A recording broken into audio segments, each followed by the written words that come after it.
अध्याय 12। जीवन में रहते हुए भी मुक्त कैसे रहे। अब राजा जनक के भीतर गहरी शांति उतर चुकी थी। पहले वे संसार को समझना चाहते थे, अब वे स्वयं को जान चुके थे। फिर भी उनके मन में एक अंतिम व्यवहारिक प्रश्न उठा।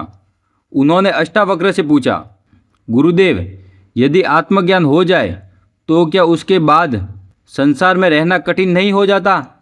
परिवार, काम, रिश्ते, जिम्मेदारियां, इन सब के बीच मुक्त कैसे रहा जाए? अष्टावक्र ने प्रेम से कहा, जनक, मुक्ति संसार को छोड़ने से नहीं मिलती। मुक्ति संसार में रहते हुए स्वयं को न भूलने से मिलती है। यही इस अध्याय का सार है। एक पक्षी पूरे दिन आकाश में उड़ता है। वह कभी किसी पेड़ पर बैठता है, कभी किसी नदी के किनारे, लेकिन वह किसी एक शाखा को अपना स्थायी घर नहीं मानता। उसे पता है उड़ना ही उसका स्वभाव है। अष्टावक्र कहते हैं, ठीक वैसे ही संसार में रहो, प्रेम करो, सेवा करो, अपने कर्तव्य निभाओ, लेकिन किसी भी चीज़ को अपनी अंतिम पहचान मत बना लो। हमारी सबसे बड़ी समस्या यह नहीं है कि हम संसार में रहते हैं। समस्या यह है कि संसार हमारे भीतर बच जाता है। किसी ने हमारी प्रशंसा कर दी, किसी ने आलोचना कर दी तो कई दिनों तक बेचैन रहते हैं। किसी ने हमारी इच्छा पूरी कर दी तो हम उसे अपना मान लेते हैं, और जब वही चीज़ छीन जाती है तो हमारा मन टूट जाता है। अष्टावक्र धीरे से कहते हैं, जहाँ पकड़ है वही बंधन है, जहाँ सजगता है वही मुक्ति है। राजा जनक ध्यान से सुन रहे थे। अष्टावक्र ने कहा, कल्पना करो, तुम अपने हाथ में रेत पकड़ते हो। जितनी जोर से पकड़ोगे उतनी ही जल्दी रेत अंगुलियों से निकल जाएगी, लेकिन यदि हथेली खुली रहे तो रेत भी रहेगी और हाथ भी नहीं थकेगा। जीवन भी ऐसा ही है। रिश्तों को पकड़ो मत, उन्हें प्रेम दो। धन को अपनी पहचान मत बनाओ, उसे एक साधन की तरह उपयोग करो। सम्मान मिले तो विनम्र बनो, अपमान मिले तो धैर्य रखो, क्योंकि इन दोनों में से कोई भी तुम्हारा वास्तविक स्वरूप नहीं है। अष्टावक्र कहते हैं, ज्ञानी व्यक्ति जीवन को नियंत्रित नहीं करता, वह जीवन के साथ चलता है। वह हर सुबह कृतज्ञता के साथ उठता है, हर परिस्थिति से कुछ सीखता है, हर व्यक्ति में उसी चेतना की झलक देखता है।